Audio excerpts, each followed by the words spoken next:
رو بیرون بکشن اجازه بدن آمریکا و روسیه صحبت‌های اولیه رو بکنن و بعداً وارد بشن در جزئیات و بتونن شاید تأثیری بگذارن بر روی مذاکرات بین آمریکا و روسیه. آرش علیه همکارم از کنگره آمریکا ممنونم آرش. امروز به پایان اعتصام دوشنبه 29 بهمن ما در همین لحظه میرسیم تا فردا همین ساعت و همینجا.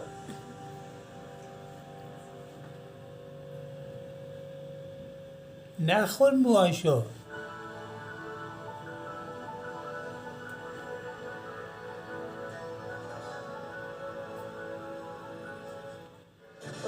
همیشگی اتفاقی در این اوضاع نظرت جواب میده هنوز سیاست نموذجه به جنگ قطعا به تعاون رو خواهد شد زیرا جمهوری اسلامی در شرایط کاملا ضعف قرار گرفته آینده نشان خواهد داد چیزی. اوه بوتو گرفت بو گند تو